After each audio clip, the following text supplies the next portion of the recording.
भारत का संविधान पूरे देश की भावना है, पूरे देश की आस्था है कि ब्राह्मण अगर हत्या करते तो उसको हत्यारा न मानना चाहिए। अगर कोई समाज में जो है गैर बराबरी, चालाकी और बेईमान किस्म के लोगों ने पैदा किया, उसको ये अपमान पैदा करने के लिए, गुलामी पैदा करने के लिए, शोषण करने के लिए वर्गीकरण किया गया था। नमस्कार, स्वागत है आप सभी का हिंदुस्तान 24 पर और मैं आप सबके साथ विपिन चौधरी। मध्य प्रदेश हाई कोर्ट के वकील अनिल मिश्रा और उनके साथियों ने किस तरीके से संविधान निर्माता बाबा साहब डॉक्टर भीमराव अंबेडकर की तस्वीरें जलाई, वो आप सभी लोगों ने सोशल मीडिया पर ज़रूर देख लिया होगा। पुलिस ने अनिल मिश्रा और उनके साथियों के खिलाफ कार्रवाई भी की, लेकिन अब अनिल मिश्रा जमानत लेकर बाहर आ गए हैं। अब सवाल ये है कि जिस तरीके से संविधान निर्माता बाबा साहब डॉक्टर भीमराव अंबेडकर की तस्वीरें जलाई गई और अनिल मिश्रा को जमानत मिल गई, तो क्या ये सही है? इतनी जल्दी अनिल मिश्रा को जमानत मिल जानी चाहिए थी? आज इस बड़े ही महत्वपूर्ण विषय पर हम बात करेंगे और बातचीत करने के लिए हमारे साथ सीनियर एडवोकेट ब्रह्मपाल गुर्जर जी मौजूद हैं। ब्रह्मपाल जी, सबसे पहले तो हिंदुस्तान 24 पर मैं आपका बहुत बहुत स्वागत करता हूं। विपिन चौधरी जी, हम आपका भी स्वागत करते हैं। आप आए, आपका बहुत बहुत धन्यवाद। आपका और आपके दर्शकों का हम स्वागत करते हैं, धन्यवाद करते हैं। बाबा साहब डॉक्टर भीमराव अंबेडकर की तस्वीरें इस देश में जलाई जा रही हैं, जिन्होंने संविधान लिखा। सबसे पहले तो मैं इस तरह की घटनाओं पर जानना चाहता हूं कि आप क्या कहना चाहेंगे। विनाश काले विपरीत बुद्धि, एक बात हम सुनते हैं। जब देश का कोई वकील, चाहे वो अनिल मिश्रा हो, चाहे वो अनिल चौधरी हो, उसका नाम कुछ भी हो, कि कोई भी उसका वर्ग हो, अगर वकील किसी पुस्तक को जलाता है, उस पुस्तक के निर्माता के चित्र को जलाता है, तो समझ लो उस विनाश में जो है देर नहीं। वकील का काम है अध्ययन करना, अध्ययन करके लोगों के कानूनी अधिकारों को उनको दिलाना, अन्याय को रोकना। अनिल मिश्रा जी बाबा साहब के चित्र को जलाते हैं। ये बात भी सच है कि भारत के संविधान को बनाने में भारत की संविधान समिति का निर्माण किया गया, संविधान सभा का।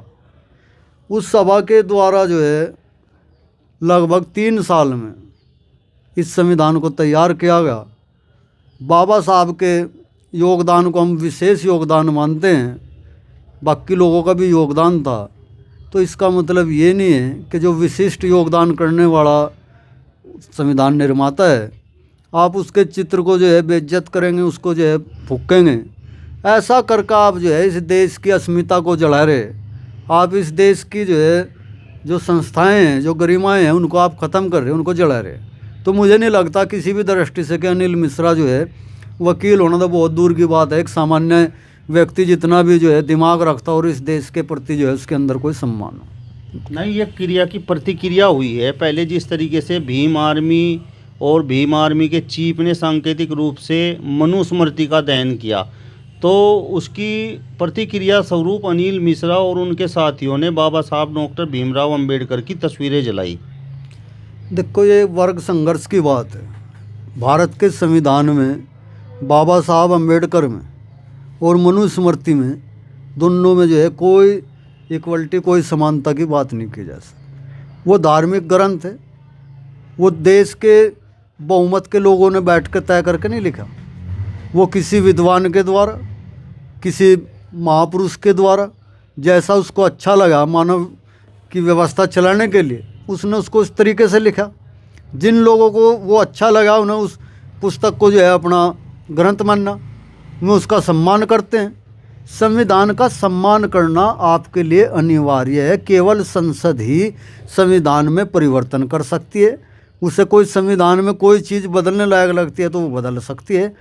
संविधान का विरोध करना या उसके निर्माता के नाम पर जो है उसका पुतला जलाना, मनुस्मृति की घटना से आप इसकी तुलना नहीं कर सकते, जोड़ नहीं सकते।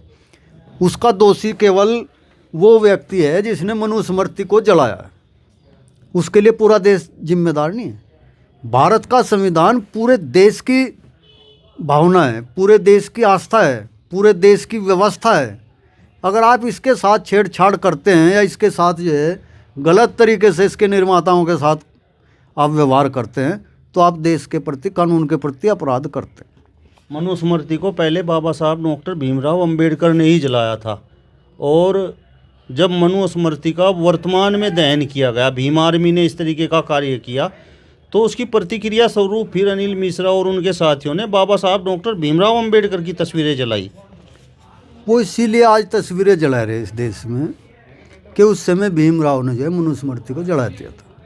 मनुस्मृति जलाने के बाद ही भारत का संविधान लिखा गया, और इस देश के अंदर आंदोलन उस स्थिति में पहुंचा कि अंग्रेज़ों को यहाँ से हटाने के लिए लोगों को संगठित किया गया। जब तक मनुस्मृति को नहीं जलाया गया था तब तक इस देश के अंदर लोग अलग अलग खाँचों में बटे हुए थे। महात्मा गांधी, अम्बेडकर जी के द्वारा और देश के बहुत सारे लोगों के द्वारा, जिसमें आपके धन सिंह कोतवाल जी हैं, विजय सिंह पथिक जी हैं, बहुत सारे लोगों ने इस देश के अंदर वो स्थिति पैदा की कि अंग्रेज़ को यहाँ से जाना पड़ा। लोग धार्मिकता को छोड़कर राष्ट्रवाद के साथ एक प्लेटफार्म पर खड़े हो गए, तब उन लोगों ने यहाँ से अंग्रेज़ों को हटाया, तब जाएगा भारत का संविधान लिखा गया।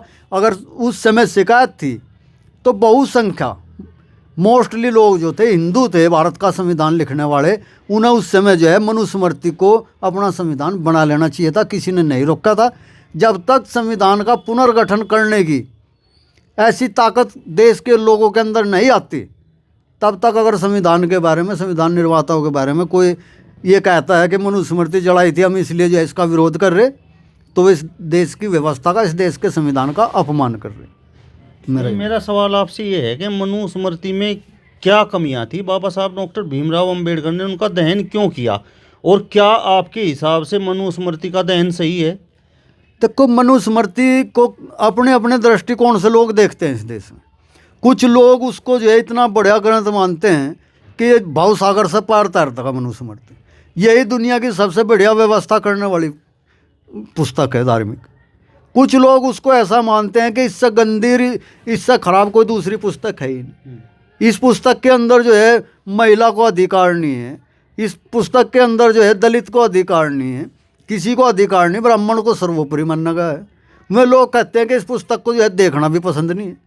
हिंदू धर्म के अंदर ही, मैं गैर धर्मों की बात नहीं कर रहा, हिंदू धर्म के अंदर ही बहुत बड़ा तबका, बहुत बड़ी संख्या जो है इस चीज़ को मानती है कि मनुस्मृति को हटाया जाए, क्योंकि वो छुआछूत को बढ़ावा देती है, भेदभाव को बढ़ाती है, महिला को कैद करने की बात करती है, इसलिए जो है उसको अच्छा नहीं मानते। और बहुत सारी चीज़ें भी उसके अंदर इस तरीके से लिखी गई हैं कि ब्राह्मण अगर हत्या करते तो उसको हत्यारा ना मानना जाए।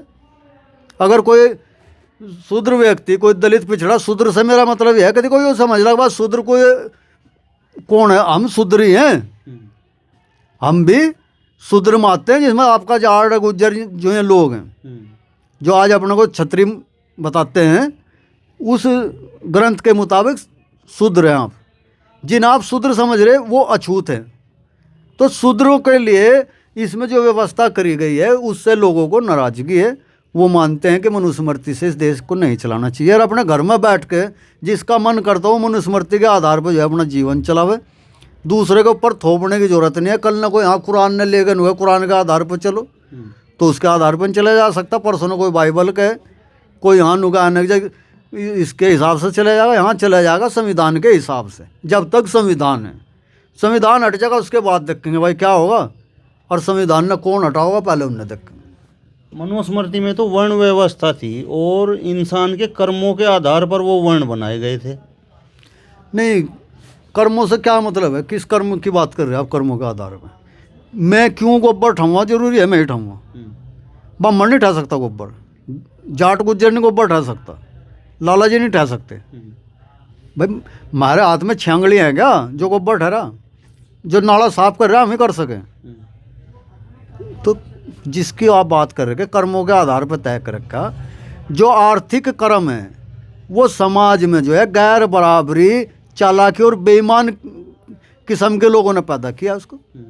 परमात्मा ने तो सबका 5 अंगली दी हाथों में, 5-5, 2-2 आंख दे रखी, सब चीज़ सबका बराबर है। फिर ये किन्ने तय कर दिया कर्म के आधार पर कौन क्या कर्म करेगा?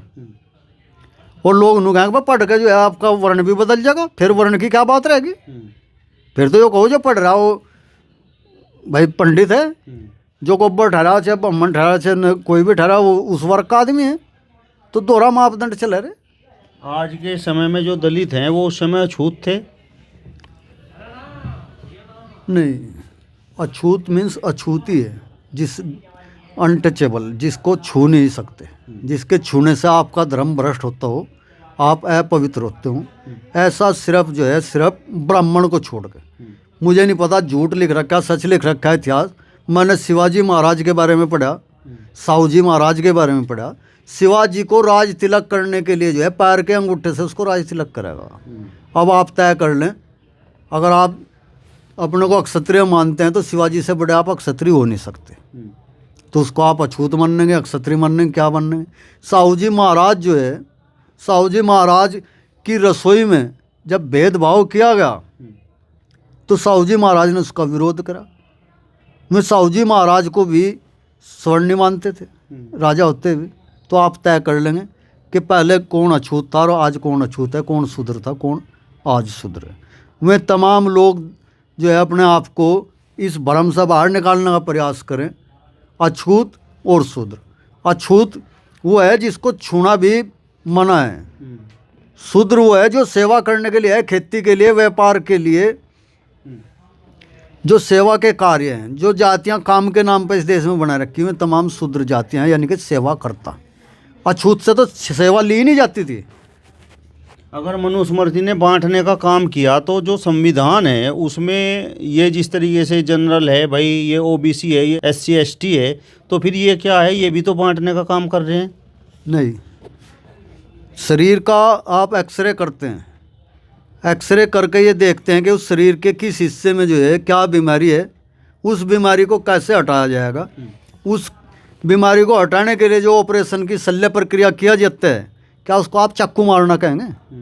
उसको आप ये कहेंगे कि हम इस शरीर को ठीक करने के लिए उतने हिस्से को हटा रहे और उसको फिर दोबारा जोड़ देंगे। तो जो बात आप कह रहे हैं कि उस वर्गीकरण में इसमें तो अंतर है, वो वर्गीकरण असमानता पैदा करने के लिए, अपमान पैदा करने के लिए, गुलामी पैदा करने के लिए, शोषण करने के लिए वर्गीकरण किया गया था, लोगों को एक खांचे में रोक कर रखने के लिए। ये जो वर्गीकरण किया गया है ये समानता के लिए किया गया है, लोगों की दरिद्रता हटाने के लिए किया गया है, लोगों को अवसर देने के लिए किया गया है। तो इस वर्गीकरण में और उस वर्गीकरण में जो है जमीन आसमान का अंतर है। ये वर्गीकरण मानवता पर आधारित है, मानवता को बढ़ाने के लिए है, देश को बढ़ाने के लिए है। वो वर्गीकरण जो है कुछ वर्ग विशेष के लोगों को बढ़ाने के लिए था, बाकी लोगों को रोकने के लिए था। भेदभाव तो इसमें भी है, जनरल को कम आरक्षण है, ओबीसी को फिर उससे थोड़ा ज़्यादा है और SC ST को उससे भी ज़्यादा है। देखो, आप इस चीज़ को समझते हैं, हम किसी सफलता को एकदम हासिल नहीं कर सकते। ये तो बाबा साहब अम्बेडकर जी की तो देन है कि इतना भी लोगों को मिल रहा, नहीं तो इनको कौन था यहाँ देने के लिए राजी। और जो मिल रहा इसमें भी जो है नॉट फाउंड सुटेबल की चलती है इनकी। तो आरक्षण को हर तरीके से जो है ख़त्म किया जा रहा। ओबीसी की कितनी सीटें हैं बता दो। आप भर्तियाँ निकालते हैं, उन भर्तियों में भी जो तय मानक है, उस तय मानक के आधार पर भी आप रिजर्वेशन देने के लिए तैयार नहीं। आप जो है बेईमानी करते हैं। बेईमानी को जो है आप इससे नहीं तोल सकते ईमानदारी के काम से। आने वाले समय में 100% आरक्षण होना चाहिए। सबका जितनी संख्या है उसको उतना आरक्षण मिल जाना चाहिए, हर पद पर, हर जगह, हर सेक्टर में। बाबा साहब डॉक्टर भीमराव अंबेडकर की तस्वीरें जलाना क्या SC ST के दायरे में नहीं आता? देखो, SC ST के दायरे में आप उसे लाना चाहें ला सकते हैं, नहीं लाना चाहते तो नहीं ला सकते। वो एक महापुरुष थे और किसी भी व्यक्ति की गरिमा को आप ठेस पहुंचाते हैं कारण बिना वजह, उसके अगर आप चित्र को जलाते हैं तो गैर कानूनी है। क्या इतनी जल्दी अनिल मिश्रा को जमानत मिल जानी चाहिए थी? देखो, ये कोर्ट का विषय है, उन्हें क्या देखा उस फाइल में। बहुत सारे इस देश के अंदर चर्चा चल रही है, बहुत सारे और उदाहरण हैं, बहुत सारे केस हैं इस देश के अंदर जिसमें जो है सर्जिल इमाम जैसों का भी नाम आ रहा, बहुत लोगों का रहा। तो इसमें कोई दो राय नहीं है कि न्यायिक प्रक्रिया भी चेहरा देख के जो है, लोगों का पद देख के, कद देख के, उसके साथ जो है जितना में कर सकते हैं उतना राहत का उसके लिए कर देते हैं। जिस पर शिकंजा कसना चाहें उस पर शिकंजा कस देते हैं। इतना भी निष्पक्ष इस देश के अंदर जो है कानूनी व्यवस्था नहीं है कि उसको हम 100% निष्पक्ष कह सकें। बाबा साहब डॉक्टर भीमराव अंबेडकर की तस्वीरें जलाने वाले अनिल मिश्रा और उनके समर्थकों को तो पुलिस ने गिरफ्तार कर लिया क्योंकि कुछ लोगों की भावनाएं आहत हो गई। लेकिन जिन लोगों ने मनुस्मृति जलाई उनकी अभी तक कोई भी गिरफ्तारी नहीं हुई। तो क्या मनुस्मृति जलाने से कुछ लोगों की भावनाएं आहत नहीं हुई, और क्या उन लोगों की भावनाएं नहीं हैं? देखो, मैं आपको कह चुका इसके बारे में। मनुस्मृति व्यक्तिगत विषय है लोगों का। मनुस्मृति को आप सार्वभौमिक नहीं कह सकते। अगर मैं ये कहूँ कि भारत के संविधान की तुलना में इस देश के अंदर जो भी मजहब धर्म जाति है, अगर वो अपने धार्मिक ग्रंथ को संविधान से ऊपर बताता है तो वो गफलत में जीतता है, इस देश की व्यवस्था को, सत्ता को, इसको चुनौती देता है। तो संविधान की प्रति जलाना, उसके निर्माता की फोटो जलाना, ये कानूनन अपराध है। रही उस भावनाओं की बात, या आपकी भावना हो सकती है कि आप फला ग्रंथ का सम्मान करेंगे, ये मेरी भावना है कि मैं उसका सम्मान नहीं करूँगा। आप अपनी भावना मेरे ऊपर थोप कर जो है अपनी भावनाओं को नहीं बचा सकते। आपकी भावनाओं की रक्षा वहीं तक होगी जहाँ तक दूसरे की भावनाओं को आप आहत नहीं करेंगे। आपकी भावना सार्वभौमिक नहीं है, ये है इसमें सारा मसला, और इसमें कुछ नहीं। चलिए, तो सीनियर एडवोकेट ब्रह्मपाल गुर्जर जी को आपने सुना। फिलहाल इस वीडियो में बस इतना ही। अगली वीडियो में फिर आपसे मुलाकात होगी। तब तक बने रहिए हिंदुस्तान 24 के साथ। नमस्कार।